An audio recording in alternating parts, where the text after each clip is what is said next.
야고보서 2장 14절로 또 26절의 말씀 한 절씩 교독하시고 마지막 절을 합독하시겠습니다. 내 형제들아, 만일 사람이 믿음이 있노라 하고 행함이 없으면 무슨 유익이 있으리요? 그 믿음이 능히 자기를 구원하겠느냐? 만일 형제나 자매가 헐벗고 일용할 양식이 없는데 너희 중에 누구든지 그에게 이르되 평안히 가라, 덥게 하라, 배부르게 하라 하며 그 몸에 쓸 것을 주지 아니하면 무슨 유익이 있으리요? 이와 같이 행함이 없는 믿음은 그 자체가 죽은 것이라. 어떤 사람은 말하기를 나는 믿음이 있고 나는 행함이 있으니 행함이 없는 내 믿음을 내게 보이라. 나는 행함으로 내 믿음을 내게 보이리라 하리라.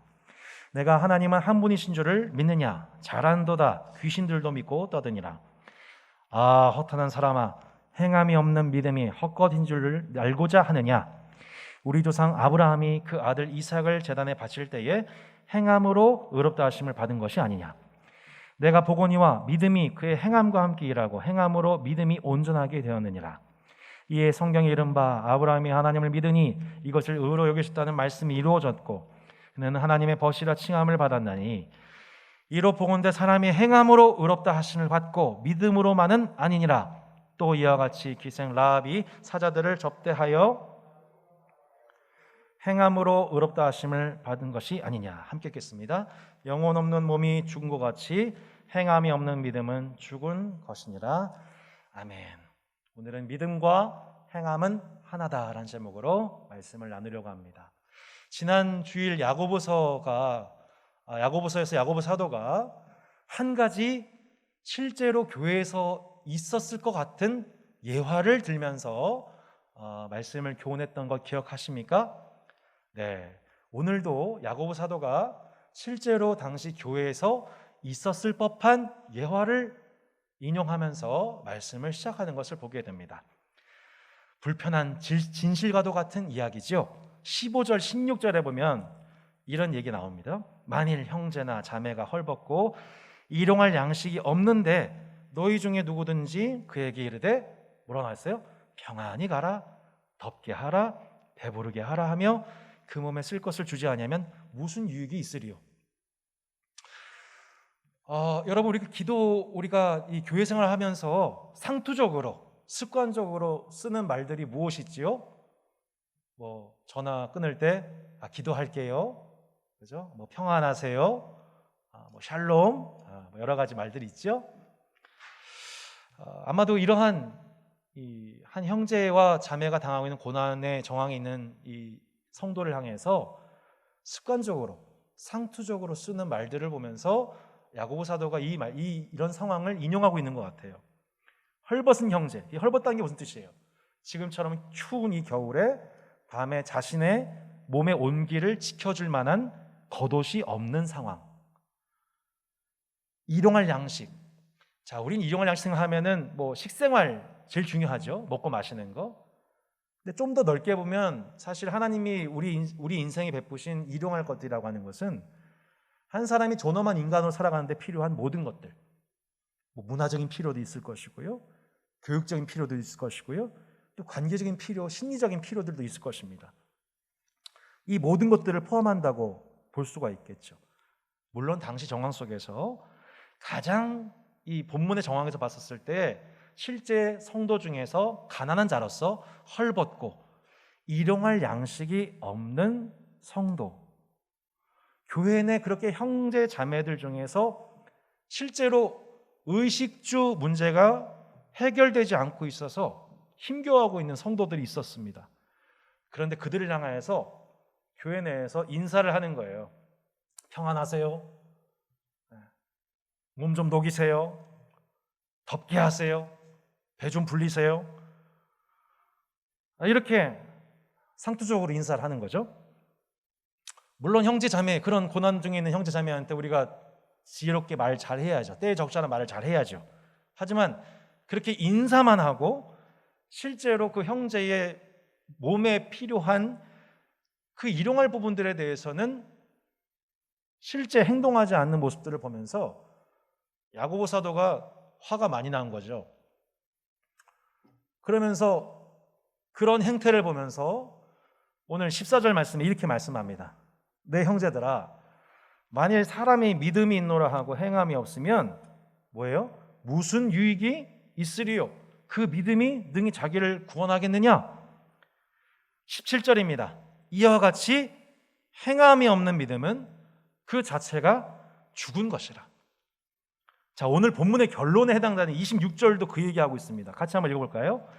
영혼 없는 몸이 죽은 것 같이 행함이 없는 믿음은 죽은 것이니라. 자, 여러분, 오늘 야고보 사도가 또 한 가지를 참과 거짓을 분별합니다. 지금까지 야고보 사도가 1장과 2장 13절까지 뭘 구분했냐면 참 하나님과 거짓 하나님, 참 기도와 거짓 기도, 참 경건과 거짓 경건, 참 교회와 거짓 교회, 이거를 분별한 내용이 우리가 지금까지 보았던 야고보서의 내용이었었어요. 오늘은 야고보 사도가 뭘 분별하고 있느냐? 참 믿음과 거짓 믿음, 이 두 가지를 분별하고 있어요. 여러분, 거짓 믿음이 무엇입니까? 자신을 구원하지는 못하는 믿음이에요. 자기가 믿음이 있다고 생각하는데 그 믿음이 자기를 구원하지 못해요. 결과적으로. 두 번째, 행함이 없는 믿음이에요. 그것은 마치 영혼 없는 몸이 죽은 것과도 같다. 우리 몸이 있는데 영혼이 없으면 어때요? 죽은 거죠, 이미. 그죠? 시체예요. 여러분, 왜 예수님을 믿은 지 시간이 꽤 흐른 뒤에 초대교회 안에, 예수님을 믿는다고 하는 교회 공동체 안에 왜 이러한 죽은 믿음, 자기를 구원하지 못하는 믿음, 거짓 믿음이 그 공동체 안에 많이 들어와서 상투적인 말만 남아있고 정신은 죽어있는 공동체가 되어버렸을까요? 그것은 내가 알고 있는 것과 내가 믿고 있는 것이 똑같다고 생각하는 영적인 교만과 착각에서 비롯되는 겁니다. 여러분, 제가 요즘 널리 전파하고 있는 남양주의 인생 만둣국 맛집을 널리 전파하고 살아가고 있습니다. 예, 할렐루야. 농담입니다. 하여튼 입만 열면 요즘에 뭐라고 하냐면 만둣국집 있는데, 맛있는 만둣국집이 있는데, 이 얘기를 해요. 이렇게 주책맞게. 제가 한 형제 소개를 받고서 그 집에 가서 만둣국을 먹는 그 순간 인생 맛집이라고 정의를 내렸습니다. 그 집에 대한 확실한 신뢰가 생겼어요. 그래서 목사님, 저 배고파요, 밥 사주세요 하면은 무조건 이렇게 세 가족을, 우리 성도분들 거기 모시고 갑니다. 왜요? 만둣국집에 대한 확실한 신뢰가 있기 때문이죠. 하지만 제가 아무리 그 만둣국집 맛있다고 여러분한테 100번 얘기해도 여러분이 직접 그 집에 가서 그 맛을 보지 않고서는 그 집의 상호명만 알고 있을 뿐이지 여러분은 그 만둣국집은 아직은 모르는 겁니다. 적절한 비유인지 모르겠습니다. 야고보 사도가 이렇게 비유해요. 19절 20절에 이렇게 나와 있습니다. 19절 20절. 19절 20절. 내가 하나님은 한 분이신 줄을 믿느냐? 잘 아는도다. 귀신들도 믿고 떠드니라. 아, 허탄한 사람아, 행함이 없는 믿음이 헛것인 줄 알고자 하느냐? 여러분, 귀신도 하나님을 압니까, 모릅니까? 귀신도 하나님을 안다고 나와 있습니다. 귀신도 하나님을 알아요. 그래서 복음서에 보면 예수님이 죽기 사역 하시기 전에 어떤 땅을 딱 들어가시잖아요. 그러면 회당에서든 그 땅에서든 귀신이 뭐라고 그래요? 하나님의 아들이여, 나와 당신이 무슨 상관이 있나이까 하면서 예수님을 하나님의 아들이라고 고백합니다. 하나님의 아들인 것을 알아요. 알지만 하나님의 아들로서 그분을 신뢰하고 권위를 존중합니까? 그것은 아니죠. 여러분, 이러한 알을 단순한 지식적 동의라고 합니다. 단순한 지식적 동의만 하는 것은 결코 하나님을 믿는 것이 아닙니다. 우리가 믿음에 대해서 한 가지 크게 착각하는 것이 있어요. 신자들이. 내가 난 예수님 믿어요. 예수님은 나의 구주고 주님이세요 라고 내 믿음의 대상을 믿는 것, 이것만을 우리가 믿음이라고 생각합니다. 믿음의 전부라고 생각해요. 그런데요, 믿음은, 여러분 이걸 기억하세요. 믿음의 대상도 중요해요. 우리의 믿음의 대상도 중요해요. 그런데 또 중요한 게 뭐냐면 따라해 보겠습니다. 믿음의 방식. 믿음의 방식. 예, 믿음의 대상과 동시에 그 믿음의 대상이신 분을 어떤 방식으로 믿느냐도 중요해요. 우리의 구주가 예수님이라는 것을 믿는 것도 중요한데 내가 예수를 믿는 방식, 즉 내 존재 자체가 그분과 그분의 말씀을 신뢰하는 신실함, 충성스러움, 이것이 성경에서 말씀하는 참 믿음입니다. 그래서 최근 신약학자들이 신자의 믿음에 대해서 얘기할 때 옛날에는 영단어로 faith라는 단어를 많이 썼어요. 그런데 요즘 신약학자들이 권면하는 바가 뭐냐면 성경에서 말하는 믿음은 faith도 맞지만 뒤에 뭐예요? faithfulness. 이게 뭐냐? 신실함, 충성스러움. 이게 조금 더 성경적이다라고 해석을 해요. 여러분, 하나님을 아는 것이 믿음이라면 귀신들도 하나님을 믿고 떠드는 거죠. 하지만 귀신들이 하나님을 믿고 신뢰하는 것이 아닙니다. 오히려 그분을 대적하고 불순종합니다. 그 안에 신실함이나 충성스러움은 없습니다. 성경적인 믿음이란 무엇입니까? 믿음의 참 대상이신 하나님에 대한 신실하고 충성스러운 태도, faithfulness, 이게 뭐예요? 성경에서 말하는 믿음이다 라는 것입니다. 그 근거를 대보겠습니다. 여러분, 하박국서 보면은 오직 의인은 믿음으로 말미암아 살리라 함과 같으니라고 하는 사도 바울의 로마서 말씀 아시죠? 그 말씀의 원전이 하박국서에 나와요. 하박국서 2장 4절에 보면 이렇게 나옵니다. 같이 한번 읽어볼까요?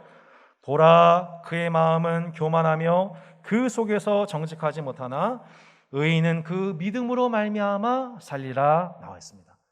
개역개정으로 보면 그 믿음으로 말미암아 살리라 그래서 믿음이 명사 같아 보이죠. 하지만 원문상으로 보면 이 믿음이라는 단어가 에무나라고 하는 히브리어 단어예요.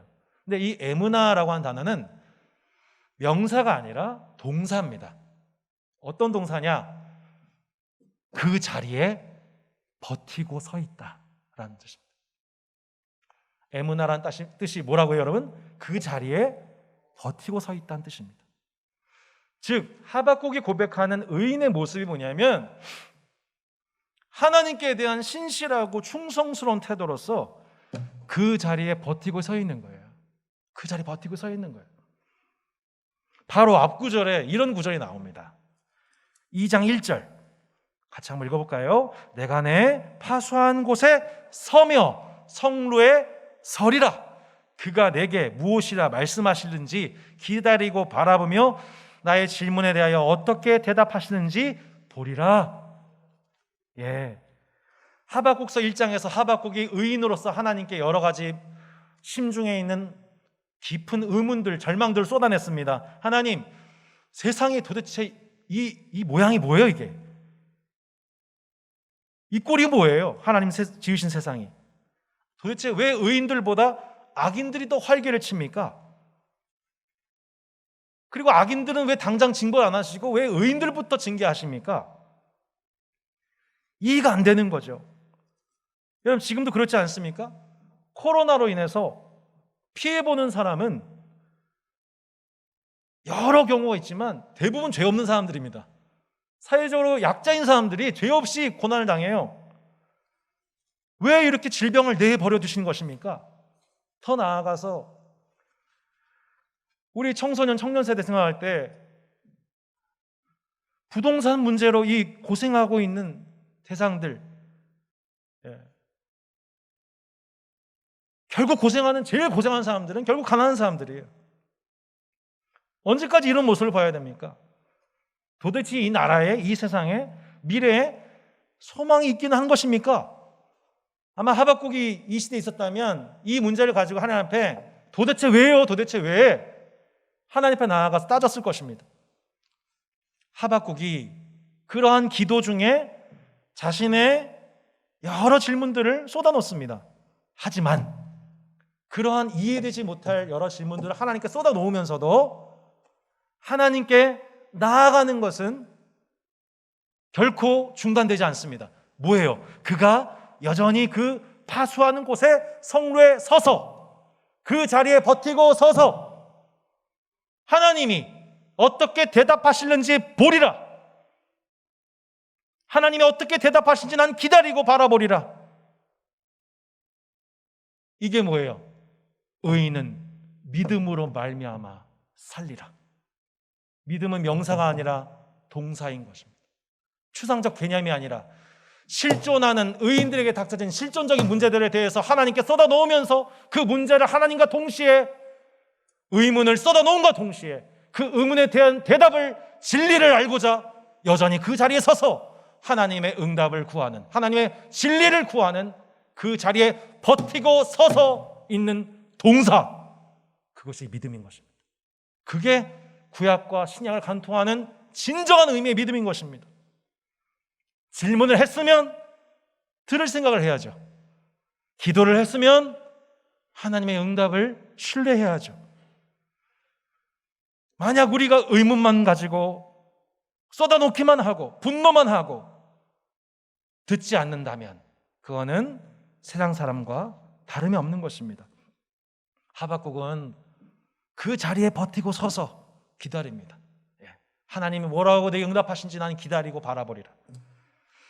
이러한 신실하고 충성스러운 태도, 여러분 faithfulness, 그 충성스러움을 성경에서는 믿음이라고 합니다. 그런데 오늘 야고보 사도가 그런 faithfulness의 사람 두 사람을 언급하고 있습니다. 첫 번째가 누구냐면 우리가 방금 읽었던 본문 중에 21절에 나오는 우리 조상 아브라함, 두 번째가 25절에 또 이와 같이 기생 라합이 나와 있습니다. 아브라함과 라합, 한 사람은 유대인이요 한 사람은 이방인입니다. 한 사람은 남성이고 한 사람은 여성입니다. 아브라함은 목자 출신이고, 좀 죄송합니다만 라합은 기생 출신입니다. 그런데 여러분, 야고보 사도는 그 두 사람을 외모로서, 민족이나 직업으로서, 성별로서 차별하지 않습니다. 그죠? 이 두 사람을 외모로 차별하지 않고 두 사람을 모두 하나님이 기뻐하시는 faithfulness, 충성스러운 사람으로서 설명합니다. 첫 번째, 아브라함에 관한 얘기 22절로 25절 보시기 바랍니다. 우리 조상 아브라함이 그 아들 이삭을 제단에 바칠 때에 행함으로 의롭다함을 받은 것이 아니냐. 내가 보거니와 믿음이 그의 행함과 함께 일하고 행함으로 믿음이 온전하게 되었느니라. 이에 성경에 이른 바 아브라함이 하나님 믿으니 이것을 의로 여기셨다 말씀이 이루어졌고 그는 하나님의 벗지라 칭함을 받았나니 이러보건대 사람이 행함으로 의롭다 하심을 받고 믿음으로만은 아니니라. 여러분, 교회 역사 속에서 이 야고보서 이 2장 22절로 25절 말씀 보고서 마음이 너무 불편했던 여러분 선배님이 계십니다. 누굴까요? 루터였습니다. 루터. 왜요? 종교개혁, 로마서 말씀 붙잡고 오직 의인은 믿음으로 말미암아 살리라. 종교개혁자 루터가 가장 싫어했던 책, 가장 마음에 불편했던 구절이 바로 25절, 25절 말씀입니다. 오죽하면 야고보서를 이 야고보서는 지푸라기 복음이야 라고 평가절하했죠. 루터가. 아니, 사람이 행함으로 의롭다 하심을 받는다고? 여러분, 성경 좀 아시는 분들은 벌써 이 말씀이 되게 이단적으로 느껴집니다. 이 말씀에 대해서 우리가 반박할 만한 구절이 떠오르지 않습니까? 로마서 5장 1절이죠. 그러므로 우리가 뭐라고 나왔어요? PPT 보시면 믿음으로 의롭다 하심을 받았으니 우리 주 예수 그리스도를 말미암아 하나님과 화평 누리자. 그죠? 우리가 이미 조직신학적으로 잘 우리는 칭의 복음을 알고 있습니다. 로마에서 사도 바울이 믿음으로 의롭다 하심 받는다, 이 신칭의 교리를 얘기했잖아요. 근데 야고보 사도가 이 진리를 뒤집는 것 같아 보이는 이단적 발언을 했어요. 심지어 로마서 4장을 보면은 사도 바울이 이신칭의 복음을 설명하기 위해서 사용했던 성경 인물이 누군지 아세요? 아브라함이었어요. 그죠? 아브라함이 이를 믿으니 하나님이 이를 의로 여기시고, 아브라함이 100세 때에 이 자녀를 낳지 못할 상황 속에서 아니야, 이제 좀 있으면은 너가 아들이 생길 거야. 아브라함 믿었어요. 그럴 때 하나님이 야, 내가 의롭다. 이게 뭐예요? 이신칭이 로마 4장에서 사도 바울이 인용하는 인물이 아브라함이에요. 그런데 야고보가 오늘 거꾸로 아브라함 얘기를 하면서 아브라함이 믿음으로만 의롭다 한 줄 아냐? 행함으로 말미암아 의롭다 되었어. 야고보서는 사도 바울 위주로 이 전도 여행과 또한 하나님 말씀 갈라디아서, 로마서, 고린도전서가 쓰여졌던 바울 서신 이후에 몇십 년 뒤에 쓰여진 일반 서신 중 하나입니다. 여러분, 도대체 이 상충돼 보이는 이 문제를 여러분 우리가 어떻게 해결될까요? 이것은 각 책이 쓰여졌던 정황과 대상을 생각해 보면 매우 쉽게 정리가 됩니다. 자, 좀 정리해 볼게요. 로마서나 갈라디아서나 에베소서, 사도 바울이 복음을 전할 때 복음 전파의 가장 큰 걸림돌이 되었던 대상이 누굴까요? 그것은 정통 유대교인입니다. 유대교 출신 그리스도인들입니다. 이 유대교 출신 사람들은 계속해서 뭘 강조해요? 자신들의 종교 행위를 강조합니다. 육체의 행위, 예를 들어서 율법 말씀을 열심히 읽는 것, 금식하는 것, 기도하는 것, 구제하는 것, 그리고 육체의 할례를 행하는 것, 이러한 외적인 행위들로 말미암아 이 행위들이 자신들이 구원받은 증거라고 자랑했습니다. 그래서 이방인 출신 그리스도인들이 회심했었을 때 자꾸 저들한테 뭘 강요해요? 너희도 할례 받아야 돼. 할례 받는 것이 너희들이 구원받은 외적인 증표야. 그때 사도 바울이 예수 그리스도를 믿음으로 구원을 받는다고 하는 복음을 강조하지 않을 수 없었던 것입니다. 오직 믿음으로 구원을 얻는 복음을 대적하는 율법주의에 대한 경계와 율법주의에 대한 대적으로서 복음을 강조했던 것입니다. 믿음을 강조한 것입니다. 그리고 이 율법주의를 깨뜨리기 위해서 오직 믿음으로 구원을 얻는 기독교의 복음을 증거하기 위해서 아브라함의 예를 인용한 것이죠. 그런데 시간이 흘렀어요. 10년, 20년이 흘렀어요. 사도 바울의 이신칭의 복음을 들은 자들 중에 좀 이상한 부류의 사람들이 생겨납니다. 스스로 신앙 고백하기를 나는 예수를 믿어, 나는 구원받았어, 나는 천국 백성이야 라고 말은 하는데 그들의 삶을 보니까 야고보의 기준을 보면 거짓 경건인 거예요. 거짓 기도인 거예요. 거짓 교회를 만들어내고 있는 거예요. 무율법주의. 여러분, 복음의 양극단의 한쪽에는 율법주의가 있고 반대편에 뭐가 있어요? 무율법주의가 있습니다. 이들은 교회 내에서 잘못된 경건생활과 잘못된 기도생활, 잘못된 교회생활, 자기들이 만드는 하나님을 신뢰하면서 외모로 형제를 차별하고 있었습니다. 고아와 과부, 가난한 자들에 대해서 외모로 차별하고 말로는 평안하라, 배부르라 하지만 가난한 자들의 형편을 전혀 돌보질 않았습니다. 여러분, 이신칭이라고 하는 기독교의 위대한 진리와 교리조차 죄인된 인간은 자신의 탐욕을 정당화하기에 사용할 수 있다는 것을 교회사 속에서 우리는 너무나도 충분하게 발견할 수 있습니다. 내가 예수님 믿는 사람입니다라고 스스로 고백하면서 또 심지어 산을 옮길 만한 듯한 믿음과 간증이 있다고 해서 금식과 기도와 구제를 하며 말씀을 암송하고 천사 같은 찬양을 부른다고 해서 그 사람이 참 믿음의 사람이다 라고 야고보 사도는 단정하지 않았습니다. 사도 바울의 이신칭의 복음에 대해서 왜곡하는 사람들이 생기자 야고보 사도는 거꾸로 이를 설명하기에 주저함이 없었습니다. 너희가 말로 떠드는 그 믿음으로 구원받을 수 있다고? 아브라함을 봐라, 라합을 봐라.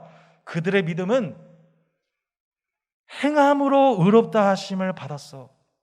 믿음은 그의 행함과 함께 일하는 거야. 행함으로 믿음이 온전해지는 거야 라고 가르치면서 아브라함의 이삭 번제 이야기를 하고 있습니다. 창세기 22장에서 아브라함은 하나님을 경외함으로 자신의 독자 이삭을 번제물로 드리죠. 그죠? 그리고 그 사건 통해서 마침내 하나님을 믿는 아브라함의 믿음이 의롭다 여겨졌다 라고 야고보 사도는 해석합니다. 그리고 그가 마침내 하나님의 벗이라고 하는 칭찬을 받게 됩니다. 창세기 22장 12절입니다. 내가 내 아들 내 독자까지도 내게 아끼지 아니하였으니 내가 이제야 내가 하나님을 경외한 줄을 아노라. 이사야서 41장 말씀입니다. 그러나 나의 종 너 이스라엘아, 내가 택한 야곱아, 나의 벗 아브라함의 자손아. 여러분, 창세기를 보면요, 아브라함의 생애 얘기가 나오죠. 근데 아브라함의 생애 일대기가 다 나와 있는 게 아니에요. 아브라함이 하나님의 사람으로서 시험받는 장면들이 위주로만 나와요. 하나님의 사람으로 성장하는 과정 속에 있었던 신앙적 해프닝에 관한 얘기들만 주목이 되어 있어요. 그죠? 그게 한 10에서 12가지 얘기예요. 그래서 많은 구약학자들은 이 아브라함이 약 10차례에서 12차례에 걸쳐서 신앙인으로서 하나님께 시험을 통과했다, 이렇게 해석을 하죠. 창세기를 해석합니다. 예를 들어서요, 조카 롯하고 이권 분쟁이 생겼어요. 그죠? 땅 문제로, 목자로서. 그때 롯한테 어떻게 해요? 땅을 양보를 합니다. 그런데 롯이 또 땅을 양보해 줬더니 롯이 이 당시 전쟁의 소용돌이에 휘말려서 왕들에게 잡혀가요. 그때 아브라함이 318명 자신의 수하 사람들 끌고 가가지고 롯을 또 구출해 주죠. 여러분, 그에게 아들이 주어지지 않아서 아내 대신 하갈의 말을 듣고서 하나님 앞에 큰 실수를 범합니다. 시험에 들게 돼요. 근데 마침내는 아브라함이 아내의 말이 아니라 이제 하나님 말씀 다시 듣고 신뢰하고 마침내는 약속의 아들 이삭을 얻게 됩니다. 얻게 된 후에 그렇게 얻은 아들을 또 믿음으로 하나님께 번제물로 드리죠. 이것이 아브라함의 뭐예요? 행함의 믿음이었습니다. 아브라함이 단순한 지식적 동의로서 하나님 믿은 게 아니에요. 실제 믿기 때문에 행했어요. 행함의 믿음이었습니다. 특히 우리가 창세기에서 잘 주목하지 않는 부분이 창세기 18장을 보면 아브라함에게 찾아온 손님들이 있었는데 그 천사들을 대접을 합니다. 그 천사들을 집으로 모셔드리고 그들에게 먹을 것과 마실 것을 대접합니다. 제가 환대의 복음 때 말씀드렸지요. 손님을 환대하는 것이 곧 주님을 섬기는 것과 같다. 아브라함이 이렇게 개인의 시험 속에서 행함으로 하나님을 신뢰했습니다. 그리고 그의 인생 말년에 하나님께 나의 벗, 나의 친구다. 친구란 게 무슨 뜻이에요? 내가 믿을 만한 자다. 내가 신뢰하는 존재이다. 이거 아니에요? 하나님이 그의 믿음을 보고서 아브라함은 내가 믿을 만한 하다. 내 속을 안다. 충성스럽다. 이 뜻이죠. 아브라함의 그 충성스러움과 신실함이 인정받은 겁니다. 그 행함 속에 그의 충성스러움이 나타났다는 거예요. 여러분, 이거는요 너무 어려운 얘기가 아니에요. 이거는 우리 세속사 안에서도 또 교회 안에서도 마찬가지예요. 우리가 저 사람 믿을만하다, 난 저 사람 믿는다, 이게 무슨 뜻이에요? 저 사람 믿을만하다, 충성스럽다, faithfulness 아니겠어요? 이건 아브라함에 관한 얘기만이 아니에요. 우리 25절 보시기 바랍니다. 25절 같이 한번 읽어볼까요? 또 이와 같이 기생 라합이 사자들을 접대하여 다른 길로 나가게 할 때에 행함으로 의롭다 하심을 받은 것이 아니냐? 자, 기생 라합이 뭐 했대요? 자기에게 찾아온 사자들을 접대 환대했습니다. 그죠? 그리고 그 사람을 다른 길로 나가게 했어요. 그들을 구원해 줬어요. 그 결과 나중에 여리고를 쳐들어온 이스라엘 백성들 중에 모두 다 여리고가 다 점령당하고 심판당하는 와중에 기생 라합의 집만 구원을 받게 되죠.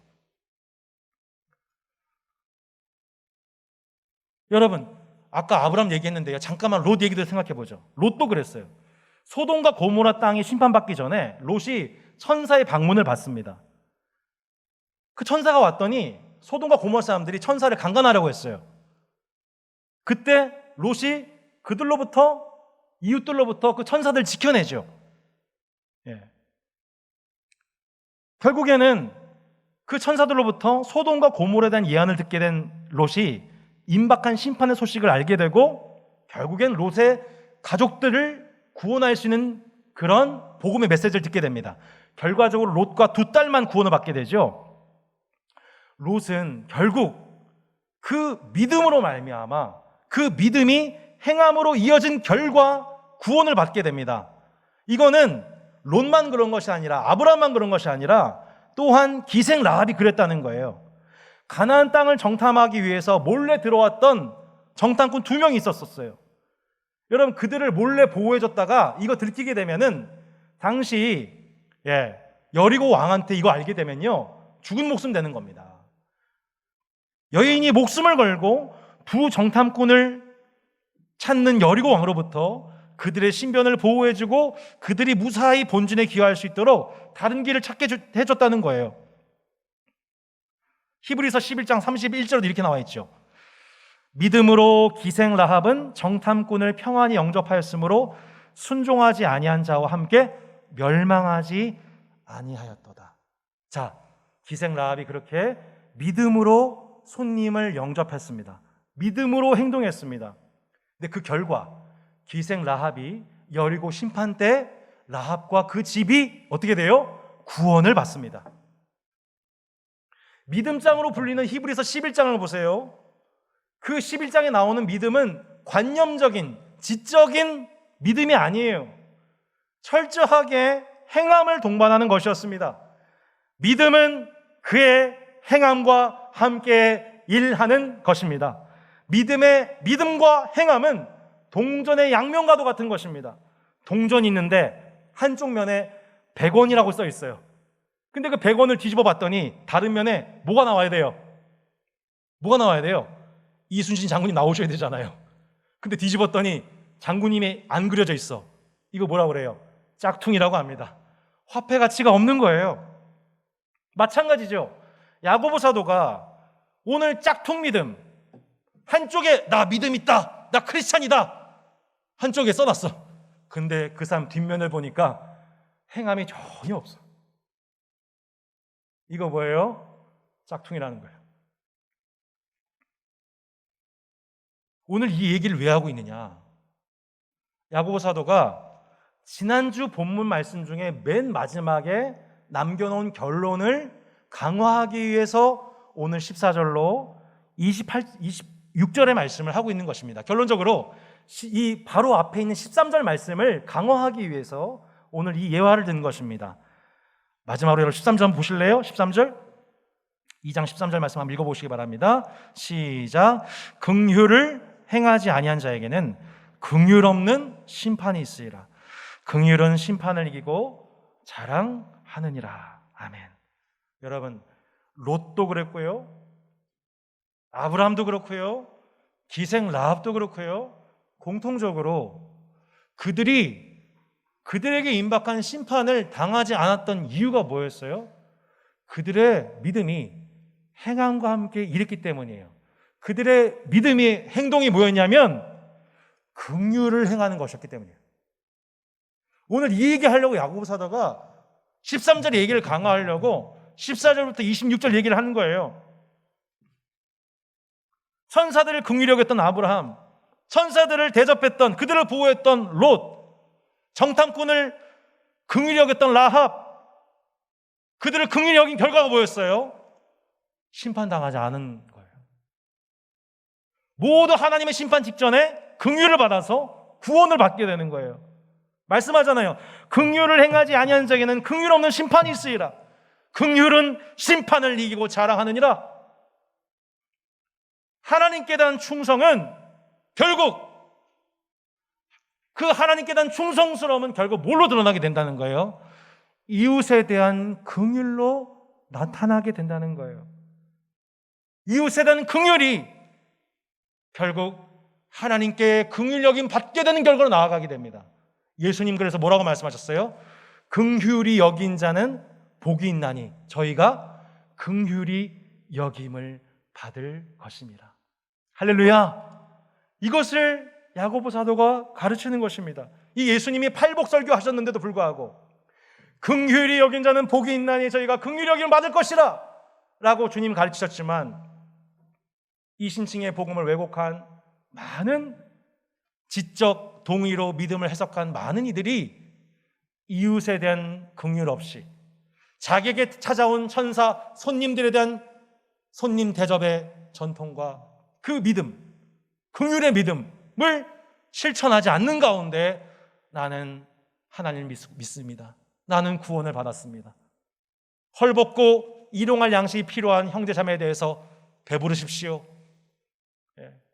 따스하게 지내십시오. 평안하십시오. 이것은 참 믿음이 아니라는 것입니다.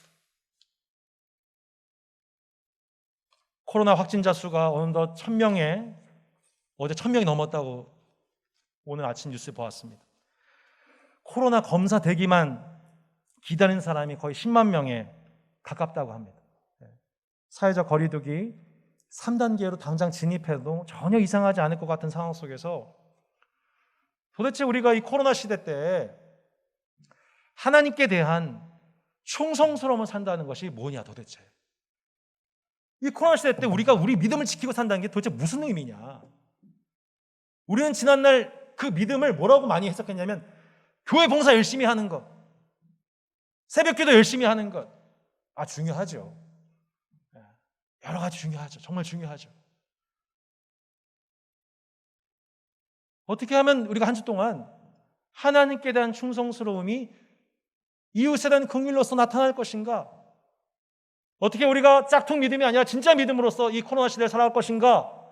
야고보 사도의 말씀을 통해서 우리가 적용해 봐야 됩니다. 저는 개인적으로 여러분에게 2가지 정도 제안을 드리고 싶습니다. 어떻게 하나님께 대한 충성스러움을 살아갈 것인가? 2가지. 첫 번째, 현재 코로나 블루로 인하여서 정신적인 고통을 호소하고 있는 이웃들을 돌아봐야만 합니다. 코로나 이전과 이후에 신뢰할 만한 조사 연구소에서 조사해 본 결과 현재 청소년, 청년들 중에 자살 충동을 느끼는 횟수가 10배가 급증을 했습니다. 여러분, 그들의 지금 이 곤고함, 이 생존 자체를 포기하고 싶은 심정을 여러분 이해하십니까? 내 옆에 있는 이웃과 우리 여러 세대들 중에 그러한 곤고함과 외로움과 불안함과 공황장애와 자살 충동 속에 정서적인 어려움을 호소하는 사람들이 너무너무 많아지고 있는 거예요. 지금 확진자 수만 늘어나는 게 아니에요. 그보다 더 심각한 지금 사회적 지수들이 곳곳에서 지금 발생되고 있습니다. 우리가 지금 교회로 모이지 못하는 현재 이 성전에 모이는 것을 우리가 강조했다면 예전에는, 지금은 그것이 아니고 베드로와 요한처럼 살아있는 성전으로서, 내가 하나님의 성전으로서 그 성전 미문 앞에 있는 어렸을 때부터 일어나지 못하는, 성전 앞에 있지만 생명을 거용하지 못했던 그 어려움을 겪고 있는 이에게 찾아가서 내게 금과 은은 없지만 내게 있는 것을 내게 주노니 나사렛 예수 이름으로 걸어라, 생명을 주었을 때 그 건물 성전을 대체하는 참 성전이 초대교회 베드로와 요한의 모습을 통해 나타났던 것처럼, 여러분, 우리가 이 교회 예배당에 모이지 못하는 이때에, 모이기 힘든 이때에 오히려 예수 그리스도의 피로 말미암아 여러분 성전 삼으신, 성령을 부어주신 성전된 여러분을 통해 베드로와 요한을 통해 나타났던 그 걸어다니는 성전을 통한 생명의 역사가 일어나기를 주 예수 이름으로 축원합니다. 할렐루야. 한번 따라해볼까요? 나는 걸어다니는 성전입니다. 여러분, 예수의 생명을 증거하시기를 바랍니다. 예수의 생명으로 일으켜 주시기를 바랍니다. 살아날 줄로 믿습니다. 아멘. 현재 의료진들은요, 각자의 병원에서, 심지어 컨테이너 박스에서 자신의 생명을 걸고 코로나 환자들을 살려내고 있습니다. 일반 시민으로서 우리가 그들의 수고를 더는 일은 생활 방역을 준수하는 것입니다. 그러나 그리스도인으로서 또 한 가지 할 것은 코로나 블루를 마주하고 있는 우리의 수많은 이웃들을 돌아보는 것. 그러한 정성스러운 의사와 간호사와 정부 관계자의 그 수고와도 같이 우리가 그냥 집에만 앉아서 아무것도 못하고 있는 세상 사람들과 똑같이 그냥 가만히만 있는 것, 내 활동이 멈춰졌어, 난 아무것도 못해, 그런 무기력화, 패배주의에 갇혀 있는 것이 아니고 내가 하나님의 성전이니 그 성전에서 흘러나오는 생명을 필요로 하는 자들에게 목을 축일 수 있도록 전방위적으로 여러분 우리가 돌아봐야 됩니다. 하다못해 전화할 수 있습니다. 하다못해 말씀 문자 보낼 수 있습니다. 기독인이나 불교인이나 친척이나 10년 이상 연락이 되지 않은 친지나 한국이나 미국이나 유럽이나 혹은 아파트나 주택 같은 라인의 동네 주민이들이나 내가 예상치 못한 곳에 그렇게 소외와 방치됨을 경험하고 있는 그런 이웃들이 없는지 여러분 삶의 영역 속에 담임 목사가 되셔서, 여러분 동네에 담임 목사가 되셔서 여러분 그렇게 두루두루 신방 다니시는 작은 예수 되시기를 주 예수 이름으로 부탁드립니다. 두 번째, 이번 성탄절 12월 25일에 우리가 하나님 앞에 조금 특별한 예배를 하나님께 올려드리려고 해요. 굿네이버스 좋은 이웃교회 협약식입니다. 네팔, 방글라데시, 인도네시아, 키르기즈스탄 경제적인 극빈층에 속한 어린 자녀들 5명을 품기로 굿네이버스 측과 하나님 앞에서 언약하는 예배입니다. 이제 그날 제가 5명의 우리 어린아이들의 상황과 또 사진을 소개하려고 합니다. 여러분, 근데 어디 그 5명의 아이뿐이겠습니까? 이미 많은 성도분들이 여러 모양으로 세계의 어린아이들을 섬기고 계시고 또한 선교사분들을 후원하고 계십니다. 페이스북을 보니까 제가 아는 어떤 목사님이 한 고아든 아이를 자신의 자녀로 직접 입양하셔서 법적으로 자신의 아들을 삼는 그런 아름다운 장면도 보았습니다. 우리가 그렇게 직접 입양하지 않다 하더라도 우리가 내 자녀인 것처럼 우리 주변에 있는 아이들을 섬길 수 있는 일들 너무 많습니다. 경제적 형편이 어려워지면서 사회적 기부도 줄어들고 코로나와 경제적인 불황, 추위, 외로움, 사중고를 겪는 취약계층들, 우리가 이들을 생각하는 겨울, 이들 위해서 내가 뭘 할 수 있을까?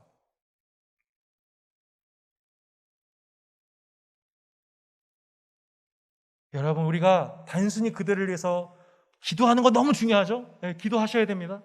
근데 기도와 또 그들을 향해서 배부르길 바랍니다. 네, 따스하길 바랍니다. 평안하시길 바랍니다. 이렇게 말하는 거, 그 정도도 사실 대단한 건지도 몰라요. 근데 그것을 넘어서 내가 가지고 있는 그 무엇이든, 그게 재정이든 물질이든 반찬이든 봉사든, 내가 남보다 좀 더 갖고 있는 그것, 나는 당장 이거 없어도 겨울 넘길 수 있는데 이 한 벌 누구한테 주면 그 사람 생명 살릴 수 있는 그것. 제가 역대 가장 따스했던 겨울의 한 토막을 소개하고 설교 마치려고 그래요. 2년 전인가 제가 섬기던 교회에서 해마다 12월 연말이 되면 사랑의 비타민이라고 하는 이웃에 대한 사랑을, 긍휼을 표하는 그런 이벤트를 하곤 했습니다. 제가 봉사위원 담당이어가지고 항상 10에서 12개 정도 프로젝트를 만들어가지고 몇백 명의 성도분들이 그것에 동참할 수 있도록 성탄절을 기획했습니다. 참 아름다운 일이었죠. 근데 평상시에 이렇게 하기로 했던 메인 이벤트가 아니라 갑자기 필요에 의해서 제가 서울의 모 지역에 연락을 받고 가게 되었는데 그곳에 필요가 뭐였냐면 한 외국인이 있었는데 이 따뜻한 나라에 살다가 한국에 들어오니까 너무 추운 거예요. 너무 추운 거죠. 제 기억이 맞다면 그분이 아마도 난민 출신의 분이었던 것 같아요. 난민 사역의 출신 분들을 섬기는 목사님이었던 것 같아요. 그 목사님인데 그 목사님을 사정을 아는 한 자매가 저한테 연락을 준 거예요. 사역 NGO 단체에서 일하는 자매가. 목사님 생각이 났어요. 왜? 그러니까 목사님이 덩치가 크잖아요. 근데 그 목사님이 덩치가 비슷해요, 그분이. 그래서 연락이 온 거예요. 그래서 집에 갔는데 저한테 제가 꽤 몸이 좀 크지 않습니까? 그때는 좀 그때보다 지금보다 더 컸는데 옷 두 벌 이렇게 있는데 큰 게 하나가 있는 거예요.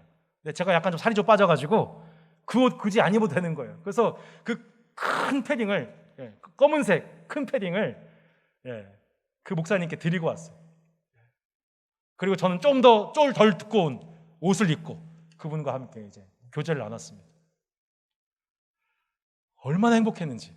내가 그분을 알지 못했다면, 내가 그 자매를 통해 소개받지 못했다면 그냥 제 옷 한 벌, 그냥 12월, 1, 2월 보내는 동안에 그냥 밖에 있었을 거 아니에요. 한 번도 옷 입지 않고.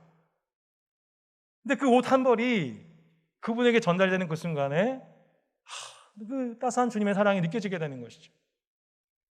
여러분, 혹시 여러분 집 한켠에 누군가에게 행함이 있는 믿음으로써, 하나님께 대한 충성스러움으로써 하나님을 섬길 수 있는, 이웃에 대한 긍휼을 행할 수 있는 옷 한 벌, 반찬, 쌀 혹시 없으십니까? 여러분, 그것 흐르는 강물에 여러분의 빵을 물 위에 던지십시오. 그러면 며칠 뒤에 그것을 도로 찾게 될 것입니다. 긍휼히 여긴 자는 복이 있나니 저희가 긍휼히 여김을 받을 것입니다. 여러분, 이것이 예수님의 가르침입니다. 그리고 야고보 사도의 외침입니다. 믿음은 행함과 함께 일하게 되는 것이며 행함으로 말미암아 우리도 하나님께 넌 참 의롭다, 넌 나의 벗이구나 라고 하나님께 그 충성스러움을 인정받을 수 있는 따스한 게 모든 성도들 되시기를 주 예수 이름으로 축원합니다. 아멘. 함께 기도합시다.